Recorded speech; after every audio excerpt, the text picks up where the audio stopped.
आज आज अपने यहाँ गिरिजा निम्बियार शिष्य परिवर्तन स्टोरी में आई है। हम उनका बहुत बहुत स्वागत करते हैं अपने ये सेशन में। गिरिजा 2006 साल से आर्ट ऑफ लिविंग की जुड़ी हुई है और तब से वो हर एक के चेहरे पर मुस्कान लाने के लिए काम कर रही है। गिरिजा ने अब तक happiness programme, wellness programme, Sri Sri yoga programme, मैत्य योगा, उत्कर्ष योगा, इन सब की टीचर बन चुकी है। और उसके साथ उनका यह है कि अभी जो गुरुजी ने एक मिशन लिया है कि विदाउट मेडिसिन सबको ठीक करना है, तो उसके लिए उन्होंने मर्म चिकित्सा और मेरु थेरेपी का भी शिक्षण उसका चल रहा है। तो उनका हमारे शिष्य परिवर्तन के प्रोग्राम में बहुत बहुत स्वागत। और आज हम उनकी एक अलग सी स्टोरी है वो सबको शेयर करना चाहती है, तो हम उनका शेयरिंग है वो सुनते हैं। गिरिजा, आपका हमारे सेशन में बहुत बहुत स्वागत। बहुत अच्छा लग रहा है आपको यहाँ देखकर। जय गुरुदेव। धन्यवाद रोहिणी दीदी, सुनीता दीदी और पूरा टीम जिन्होंने मुझे यहाँ पर आज मेरा ये स्टोरी शेयर करने के लिए बुलाया है और आप सब जो यहाँ पर सुनने के लिए आए हैं। तो मैं चाहूंगी कि आप सब थोड़ा सा अपना वीडियो भी ऑन कर ले ताकि मैं आप सबका सुंदर सा चेहरा भी देख लूं बात करते करते। ऐसे नहीं हो कि मैं स्क्रीन से बातें कर रही हूँ।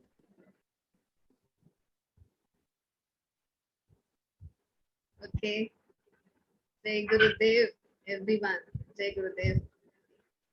हाँ, कैसे है सब लोग? बढ़िया सब है। मजे में? बढ़िया है, ऑल गुड। या तो आज मेरा जो स्टोरी है, यानी कैसे मैं आर्ट ऑफ लिविंग में आई या फिर इससे मेरे जीवन में क्या परिवर्तन हुआ, ये सब सुनाना चाहती हूँ मैं आप सबको। तो मैंने ये कोर्स बहुत साल पहले मुझे करने की इच्छा जब हुई थी, यानी 2000 में ऐसे हुआ कि मैंने एक न्यूज़पेपर में, टाइम्स ऑफ इंडिया में गुरुदेव का एक इवेंट हुआ था। तो एक समिट हुआ था यूनाइटेड नेशंस ऑर्गेनाइजेशन, यूएन में। तो वो समिट में उन्होंने जो कहा था कि मुझे शांति लाना है, तो ये मुझे बहुत भा गया। उनका चित्र भी था, लेकिन उनके चित्र से ज्यादा मुझे उनकी ये जो बातें थी कि विश्व भर में मुझे शांति लानी है, ये बात मुझे बहुत भा गई। और उस समय ऐसे था कि मेरे कुछ सहेलियां थी जो ऐसे कुछ काम करते थे, यानी नॉन गवर्नमेंटल ऑर्गेनाइजेशन एनजीओ के साथ वो काम कर रहे थे। तो मुझे ऐसे तब से था कि मुझे भी कोई एनजीओ के साथ काम करना है। तो मैंने उस समय जब ये न्यूज़पेपर में पढ़ा तो मैंने देखा कि ये सबसे बड़ा एनजीओ है, नॉन गवर्नमेंटल ऑर्गेनाइजेशन है, जो पूरा वॉलेंटियर बेस्ड है करके। तो मुझे ऐसे लगा कि हाँ, अच्छा होगा इनके साथ अगर मैंने काम किया तो, इनके साथ जुड़ के अगर रही तो। यानी मेरा मकसद जो आर्ट ऑफ लिविंग से जुड़ना था वो तो था कि मैं कुछ सेवा करूं, लोगों की सेवा में मेरा कुछ, मैं अकेली तो कुछ नहीं कर पाती हूँ, लेकिन अगर किसी के साथ जुड़ जाऊं तो मैं ज्यादा अच्छे से कर पाऊंगी, ऐसे मुझे लग रहा था।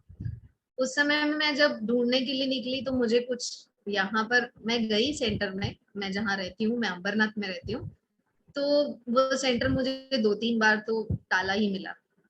और एक बार मैंने कॉल किया तो उन्होंने कहा कि अभी कोर्स नहीं है, और मुझे कुछ पता नहीं था कि ये कोर्स क्या होता है। मुझे तो सिर्फ एक एनजीओ के साथ जुड़ना था, मुझे पता नहीं था कि क्या कोर्स है ये। तो उस जमाने में तो किसी के पास मोबाइल फोन भी नहीं है, तो ऐसे ही लैंडलाइन से किया था, और मुझे कभी उनका कॉल आया नहीं, मैंने भी बाद में उनको कॉल किया नहीं, बस ऐसे ही निकल गए दिन। फिर ऐसे हुआ कि साल 2003 में, मैं तभी स्कूल में सिखाती थी बच्चों को, मैं पेशा से भी टीचर ही हूँ।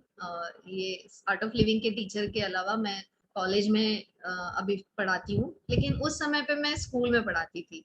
और ऐसे था कि इस एक दिन ऐसे हुआ, कुछ दिन से चल रहा था कि मेरे आंखों के नीचे ऐसे एक सूजन आ गया था, हल्का सा।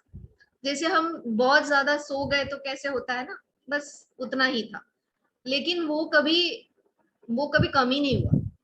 सो के उठने के बाद जो सूजन रहता है वो कुछ समय में निकल जाता है, लेकिन ये निकला ही नहीं। तो मैं गई थी डॉक्टर के पास कि ये सूजन क्यों नहीं निकल रहा है, लेकिन वो बोले कि ठीक है, कुछ ऐसे खास नहीं है ऐसे। लेकिन अचानक एक दिन ऐसे हुआ कि मैं स्कूल में, मेरा 5:30 तक स्कूल रहता है। उसके बाद मैं घर पहुंचती हूँ 7 बजे तक गाड़ी वगैरह करके। तो 7 बजे घर आई तो मुझे दिख नहीं रहा था। मैं 5:30 बजे तक वहां सिखा रही थी, मुझे कोई प्रॉब्लम नहीं था, लेकिन अचानक से मुझे नहीं दिख रहा है, ऐसे हो गया। फिर ये सूजन बढ़ता गया, बहुत ज्यादा हो गया।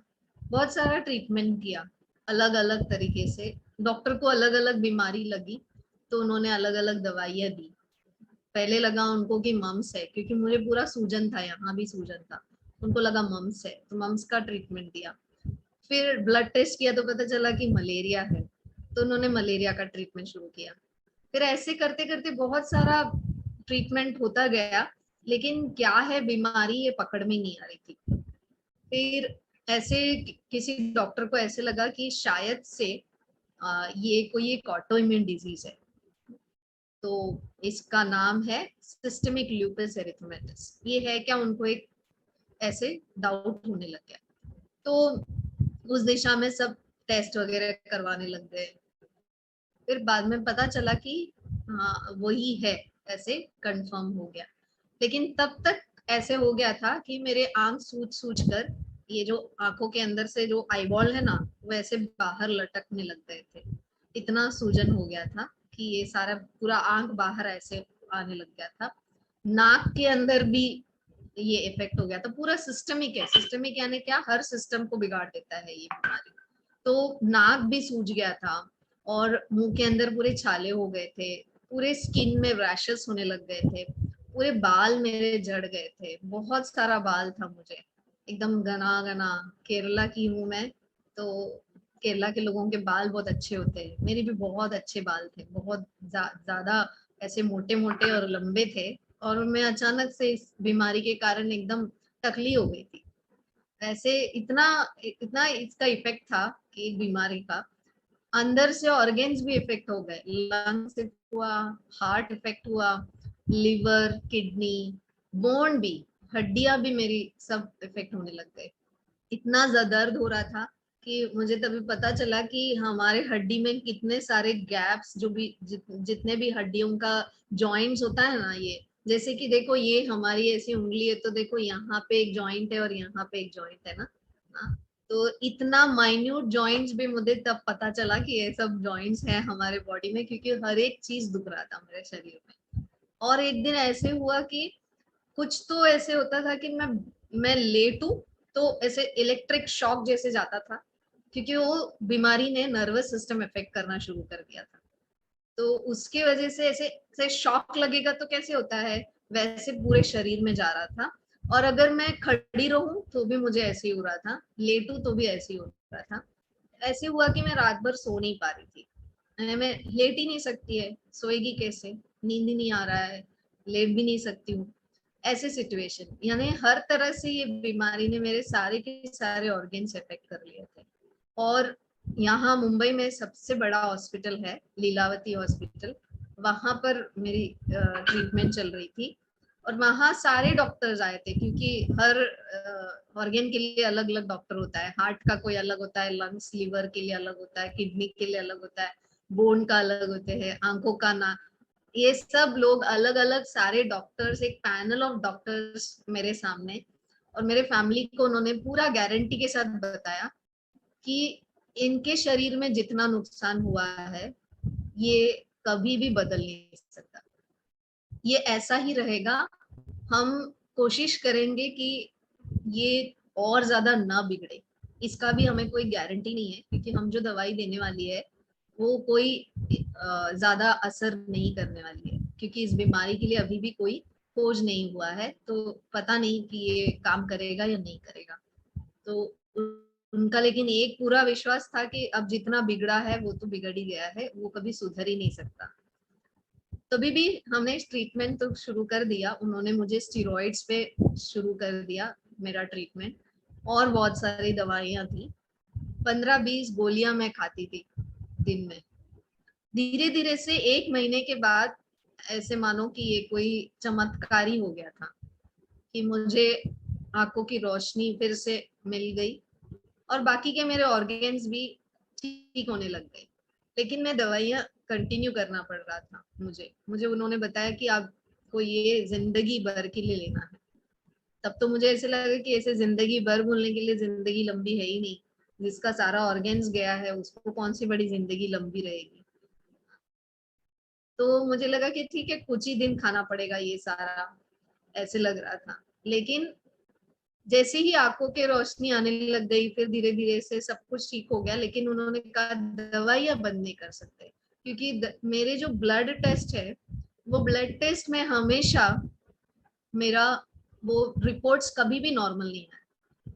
तो डॉक्टर मेरे बोलते थे कि भले तुम्हारा बाकी का सब ठीक हो गया, लेकिन अभी भी वो बीमारी अंदर एक्टिव है, तो मैं दवाइयां बंद नहीं कर सकती है, ऐसे मुझे कहा था। और ऐसे है ना, ये इंग्लिश दवाइयों का फायदा तो है ही, लेकिन बहुत सारा नुकसान भी है। स्टेरॉइड खाने से बहुत सारे नुकसान तो होते हैं। साथ साथ में जो दूसरी गोलियां थी, उससे ऐसे था कि एक गोली खाओ, उससे तो आंखों की रोशनी कमजोर हो जाती है, यानी में कलर ब्लाइंड हो जा सकती है उससे। दूसरा है तो जो किडनी बिगाड़ देता है। तीसरा जो खाती थी वो लीवर बिगाड़ देता है।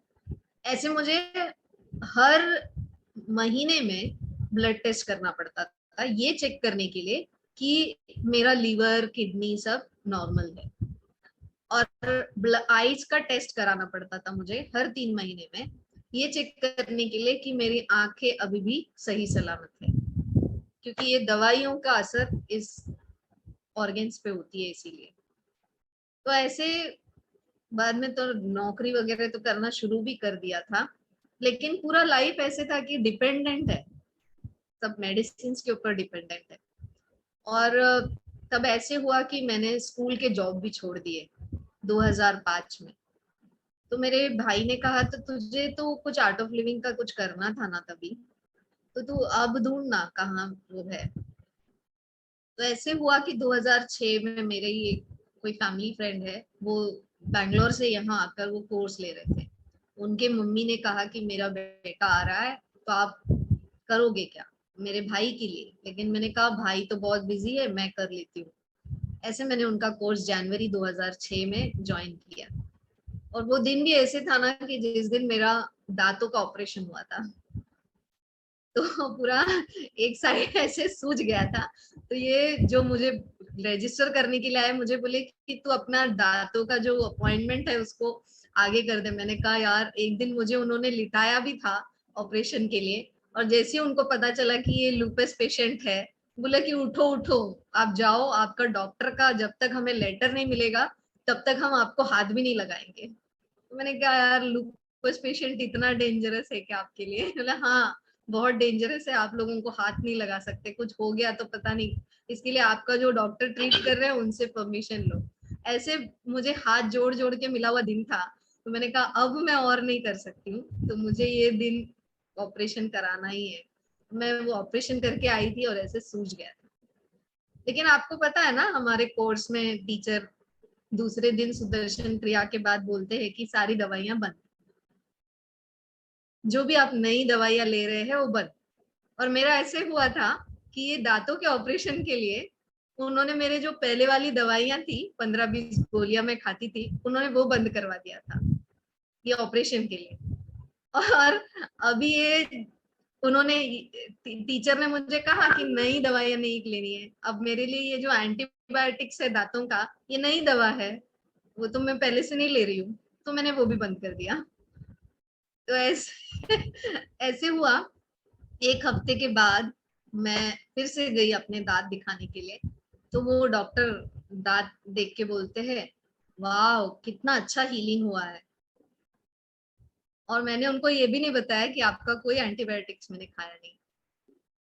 बिना एंटीबायोटिक्स के ही मेरा हीलिंग सुदर्शन क्रिया से 2 ही दिन किया है मैंने, वो 2 दिन के सुदर्शन क्रिया में ही वो हीलिंग हो गया। ये था मेरा सबसे पहला एक्सपीरियंस, जो सुदर्शन क्रिया का इमीडिएट एक्सपीरियंस जो कह सकती हूँ मैं।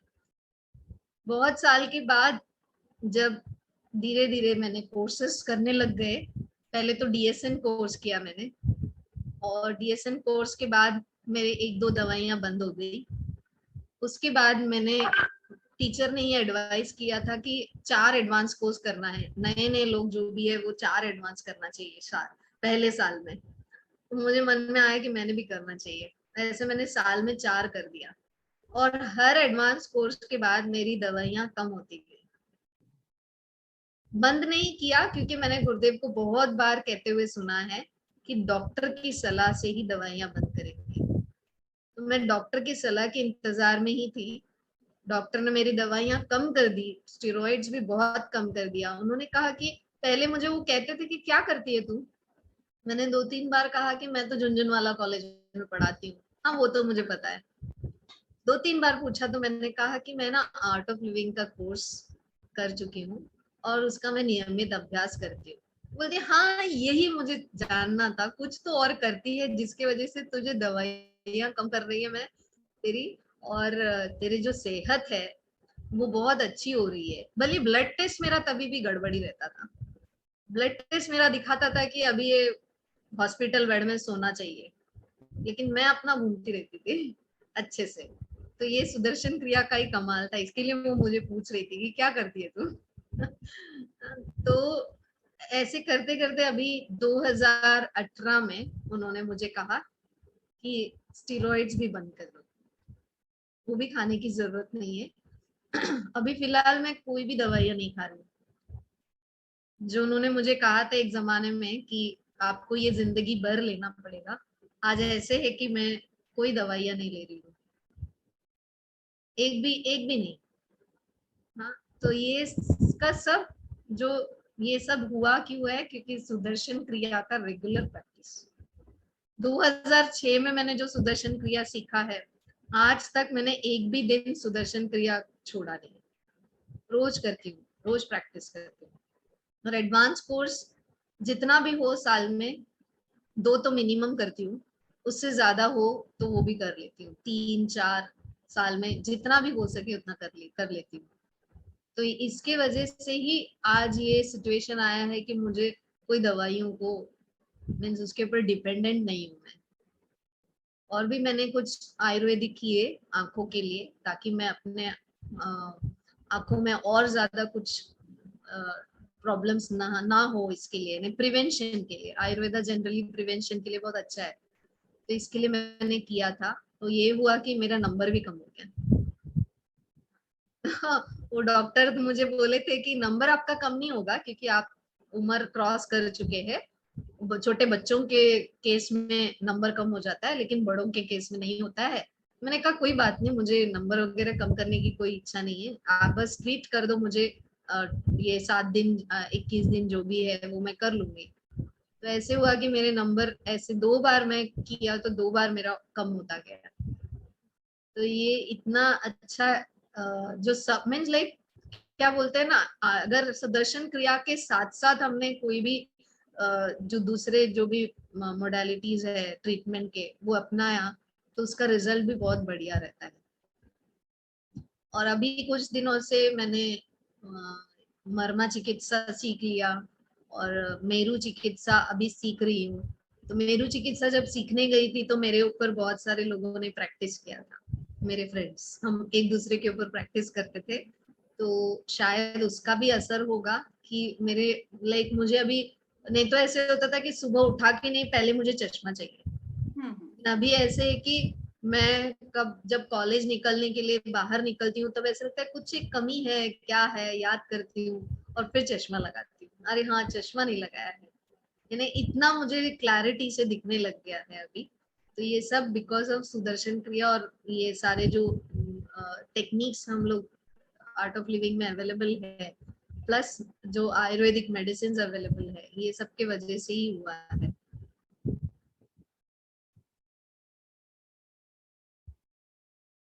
तो आप सब लोग भी प्रैक्टिस कर लो और सारे ज्यादा से ज्यादा लोगों को ये बताते जाइए सुदर्शन क्रिया के बारे में। और अगर आपने ऑलरेडी किया है तो बहुत बार ऐसे होता है कि एडवांस कोर्स बाद में करते हैं, ऐसे सोचते हैं, लेकिन एडवांस कोर्स हर एक व्यक्ति ने जल्दी से जल्दी कर लेना चाहिए। और आपने अगर नहीं किया है तो कर लो, करके अगर 6 महीने हो गए हैं तो अभी आपका टाइम है कि अगला करना है आपको। बहुत सुंदर, बहुत अच्छी। हम लोग ही स्पीचलेस हो जाते हैं कि ये मिराकल है। और मुझे तो अभी डाउट आ रहा है, गिरिजा अब क्यों, और फिर क्या है? अभी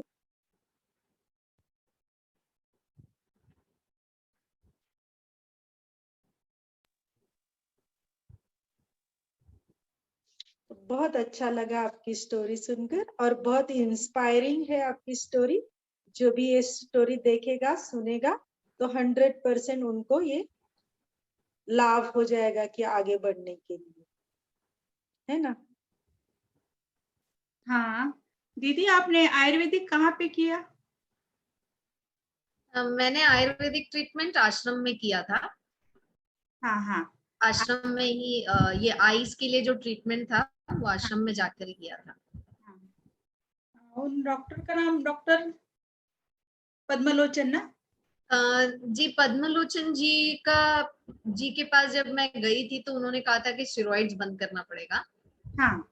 उस समय मेरी स्टेरॉइड्स चल रही थी, तो मैं आयुर्वेदा हॉस्पिटल में मुझे आइस के डॉक्टर्स मिले।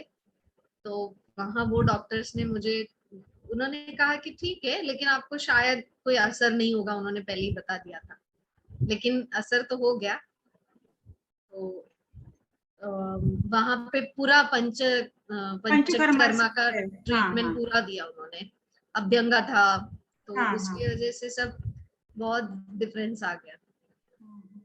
वहाँ पे आपने रहा शायद कितने हाँ दिन वहां से पे रह वहाँ के पे आप? किया मैंने, हाँ। रह के किया। एक्चुअली वो 21 दिन करना चाहिए। मैंने पहली बार तो सिर्फ 7 दिन ही किया, दूसरी बार भी 7 दिन ही किया, लेकिन 7 दिन में भी मुझे फर्क पड़ा। आपकी स्टोरी सुन के ऐसा लगता है कि बहुत ही रेयर केस है ये। अभी तक मेरे लाइफ में मैंने पहली बार सुना है ये सब, ये हाँ ये जो बीमारी है आप बोल रहे थे, हाँ। है ना? फिर भी आपको उस फेज में आप जब गए थे तो आपको कैसा लगा, जो पे फेज आप कर रहे थे बीमारी का सब? आपकी मनस्थिति कैसे थी दीदी? तब भी आप जब जाते थे टीचर स्कूल में पढ़ाने के लिए या कुछ एक्टिविटीज करते थे? जब मैं वो बीमार थी, जब बीमार थी, एक्चुअली क्या है, मेरा एक घर का माहौल भी ऐसे है कि मेरे पेरेंट्स भी बहुत ज्यादा स्पिरिचुअल है। और मेरे पापा बहुत सारा चीज मुझे लाइक मैं जब छोटी थी उनका डेथ हो गया, मैं 9th स्टैंडर्ड में थी, लेकिन उस समय तक वो मुझे बहुत सारी चीज बताते थे कि कैसे जीवन जगना है, इसके बारे में सब। तो एक्चुअली जब मैं बीमार थी तो ऐसा सिचुएशन, ऑफकोर्स बहुत दर्द वगैरह होता था, लेकिन पता नहीं एक काइंड ऑफ ऐसे ऐसे लगता था कि मुझे जो दर्द होता है ये एक शरीर है, इसके अलावा है मैं कुछ। ये अनुभव मैंने कर लिया था तभी कि मैं इससे कुछ ज्यादा ही हूँ। ये जो शरीर को दर्द हो रहा है इससे हटके मैं कुछ हूँ। इसका अनुभव मुझे जब मैं बहुत ज्यादा बीमार थी तब हुआ था। और जो है ना कि सामने दिखने वाला सब ईश्वर है, तो वो मैंने अनुभव किया था, क्योंकि मेरे सारे डॉक्टर्स जो भी मुझे मिले इतने मेरे बारे में ध्यान रखते थे, ख्याल रखते थे, कि मुझे ऐसे लगा कि यही भगवान है, अगर भगवान कोई है तो यही है भगवान। इतना, क्योंकि ऐसे भी मुंबई के ऐसे भी डॉक्टर्स मिले जो बताते थे कि आप जब घर पहुंचेंगे तो हमें कॉल करना, आपका कॉल आने के बाद ही हम खाना खाएंगे। मतलब आप घर पहुंचती थी तो क्या होता हाँ, था? मगर वो घर पहुंचा तो जो जर्नी है वो कैसी थी वहां हाँ, से? वहां से मुझे ट्रेन में आना पड़ता था, मेरा घर बहुत दूर थे, 1.5 2 घंटा मुझे ट्रेन में ट्रैवल करना पड़ता था। तो उनको ऐसे लगता था कि पता नहीं ये ट्रैवलिंग कर पाएगी इतना दूर। तो मेरे भाई को बोलते थे कि आप जब घर पहुंचेंगे, कि आप पहुंच गए वहां पे सेफली, इसका हमें आप इन्फॉर्म करेंगे। तो कभी इतना लेट हो जाता था, आंखों के लिए जब जाती थी ना वहां पे, मुझे घंटों बैठना पड़ता था, 4 5 6 घंटे वहां बैठ के ट्रीटमेंट में जो चेकिंग वगैरह होता था। तो उसके बाद यहाँ आते आते ही कभी कभी 10 11 बज जाता था रात के। तो वो बोलते थे कि जब तक आपका कॉल नहीं आएगा मैं खाना नहीं खाऊंगा।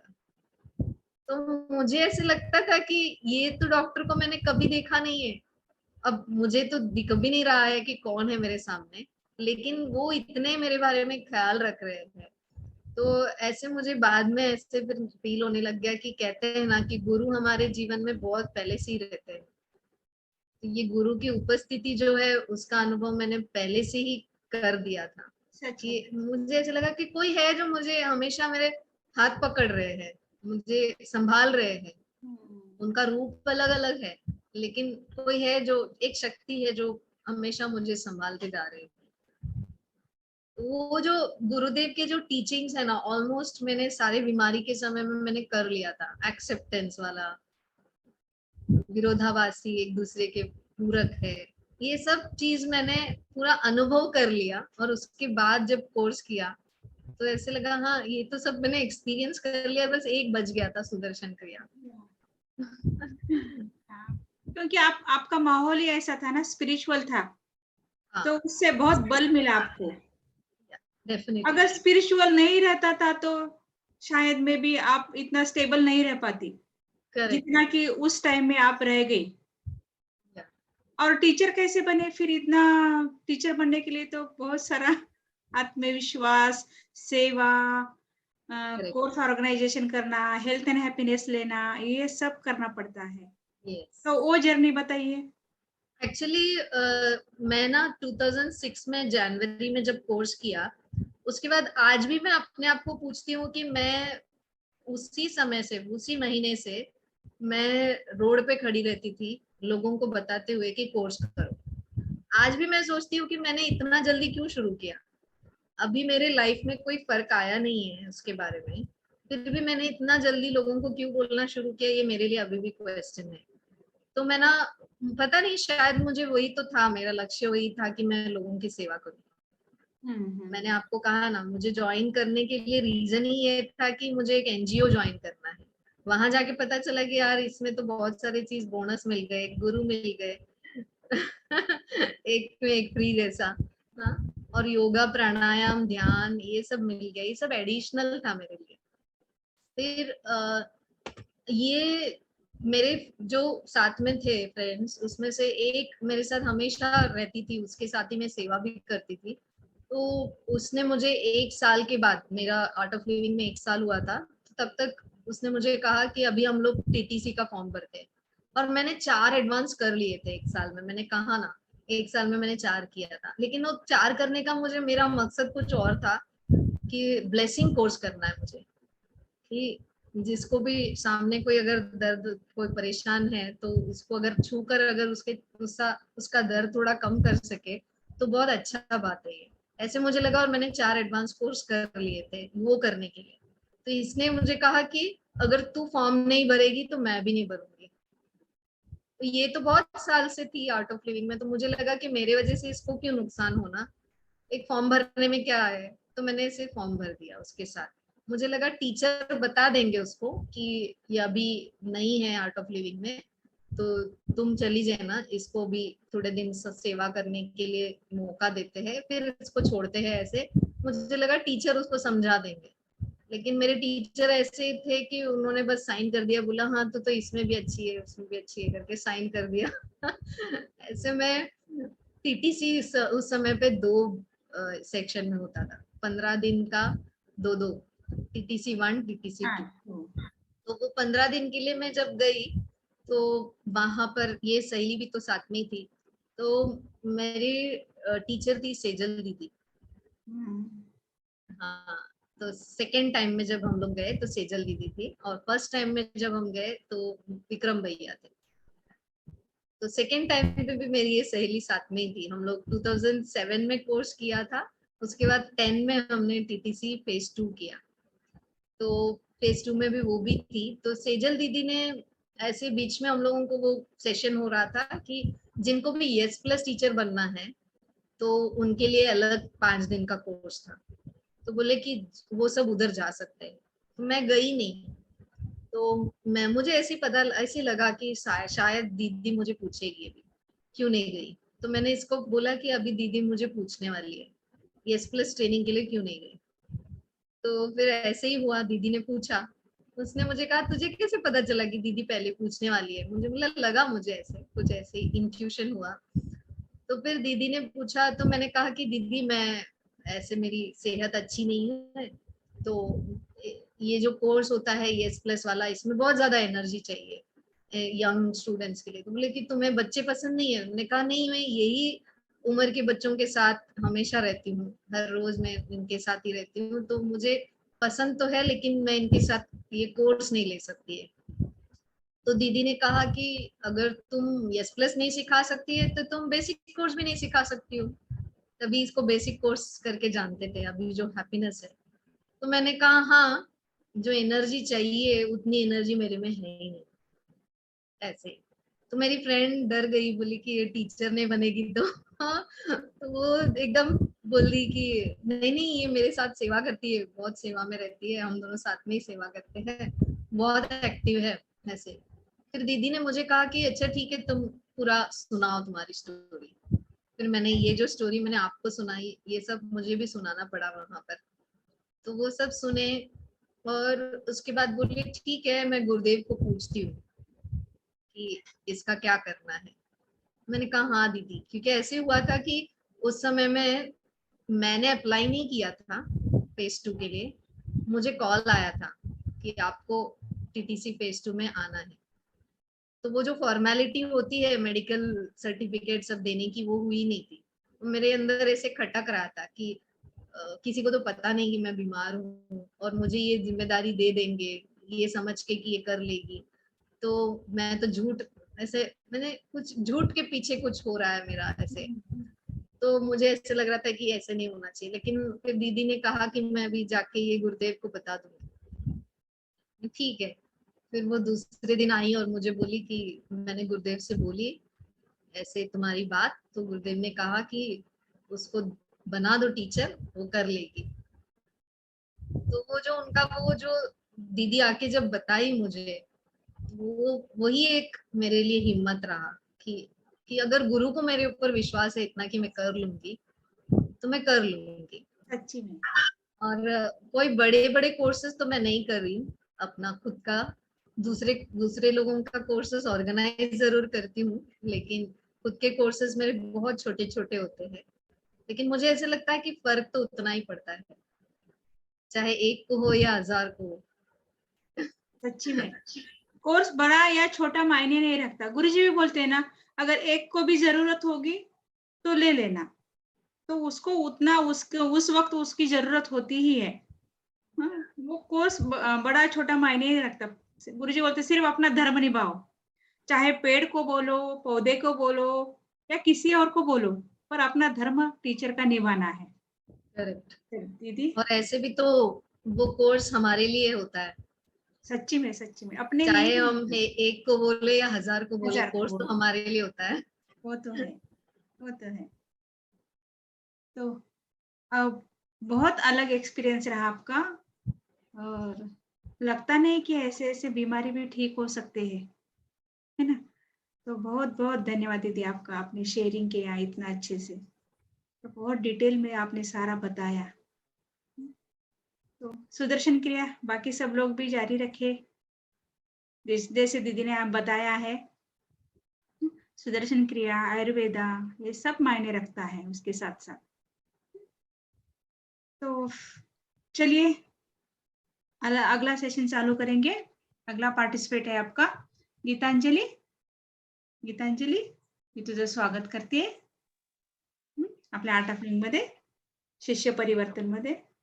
तर तुझा अनुभव शेअर करू शकतेस आता। जय गुरुदेव दीदी. जय गुरुदेव. गिरिजा दीदींचा अनुभव ऐकल्यानंतर म्हणजे स्पीचलेस झाली. म्हणजे बोलायला शब्द उरलेले नाहीयेत. गुरु प्रत्येकाच्या जीवनामध्ये आल्यानंतर फार वेगवेगळ्या गोष्टी घडतात. माझा एक्सपिरियन्स शेअर करते. नक्की. माझा एक्सपिरियन्स सांगायचं झालं तर 2003 साली मी बेसिक कोर्स केला होता. हम्म. त्याच्या आधी माझे फॅमिली मेंबर म्हणजे माझे पप्पा आणि मम्मी यांनी कोर्स आधी केला होता. त्यामुळे मग त्यांना असं वाटलं की आपण आता 12वीला होते मी त्यावेळेस, तर हिचं कॉन्सन्ट्रेशन पण चांगलं होईल, म्हणून मग मला कोर्सला त्यांनी बसवलं होतं.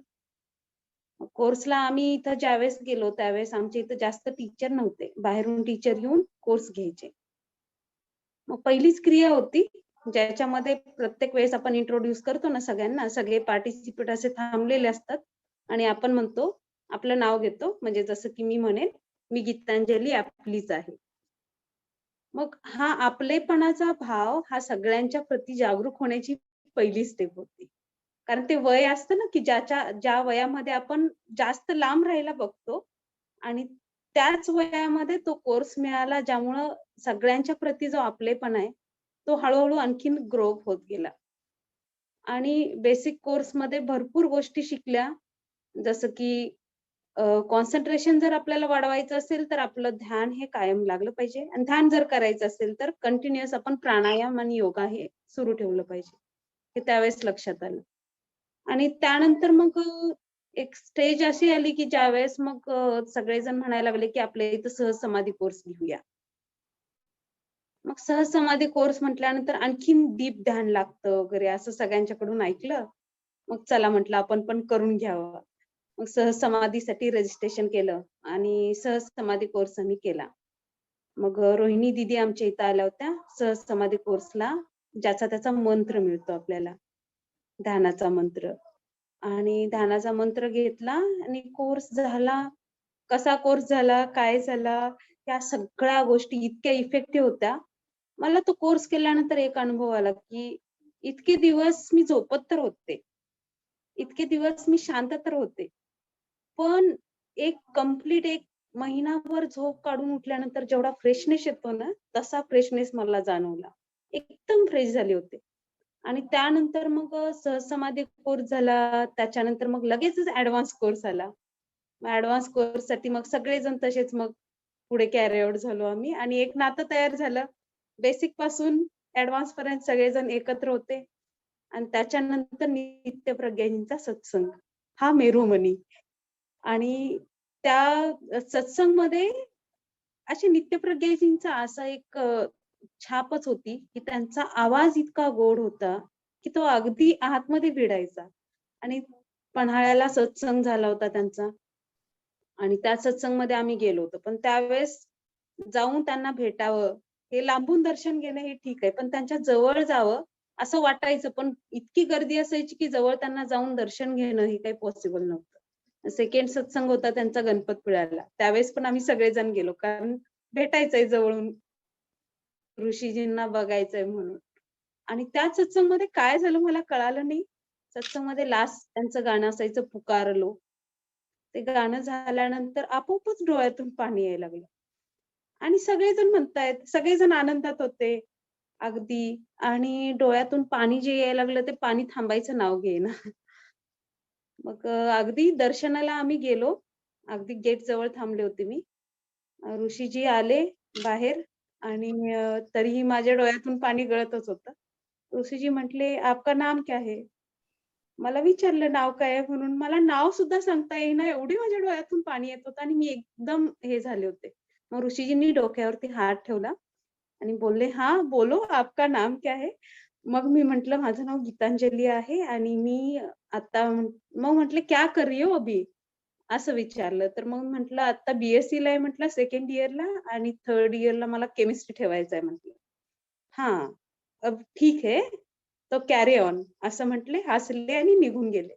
पण ते ऋषीजींच्या सत्संग नंतर इतका इफेक्टिव्हनेस आला ना की हा बाबा, की इतकं जर होतंय तर आपण BSc, त्यावेळेस एक होतं की SY मध्ये असताना TY मध्ये कोणता विषय ठेवायचा याच्यावरती फार हे चालायचं, म्हणजे बॉटनी ठेवू, झू ठेवू, कोणता ठेवायचा. मग त्यावेळेस केमिस्ट्री ठेवणार हे फिक्स केलं होतं. ऋषीजींना सांगितल्यावर त्यांचे ब्लेसिंग मिळाले, चला केमिस्ट्री आपण फिक्स करूया. असं करून BSc ला केमिस्ट्री ठेवला. BSc झालं. त्यानंतर मग एक स्टेज आली, ज्यावेळेस मग MPSC चा अभ्यास सुरू केला. त्यावेळेस माझा भाऊ PSI परीक्षा पास आउट झाला होता. त्याच्यानंतर त्यानं ह्याची डेस्क ऑफिसरची पण एक्झाम पास आउट झाला होता. मग त्यानं डेस्क ऑफिसरची पोस्ट त्यानं घेतली होती आणि तो मला MPSC साठी गाईड करत होता. आणि त्या स्टेजमध्ये MPSC हे असं क्षेत्र आहे की ज्याच्यामध्ये एकदा फेल झालात, दोनदा फेल झालात, तीनदा फेल झालात, भरपूर अनुभव असतात. एक प्री पास आउट झाली की मेन असते, मेन पास आउट झाला की मग तुम्ही क्लिअर झालात. पण ह्या दोन्ही स्टेजमध्ये खूप अंतर असतं आणि त्या अंतरामध्ये अभ्यास कंटिन्युअस ठेवावा लागतो. मग अभ्यास खूप केला, 1 वर्षभर झटले. पण याच्या आधी कसं व्हायचं, आपण आपल्या मार्कशीट वरती कधी रेड मार्क बघितला नव्हता आणि फेल हा शब्द तर अजिबातच कधी नाही. आणि या स्टेजमध्ये एकदा, दोनदा, तीनदा फेल्युअरनेस आल्यानंतर मला एक अशी अवस्था आली की हे बाबा, हे आपल्याला काही जमणार नाही.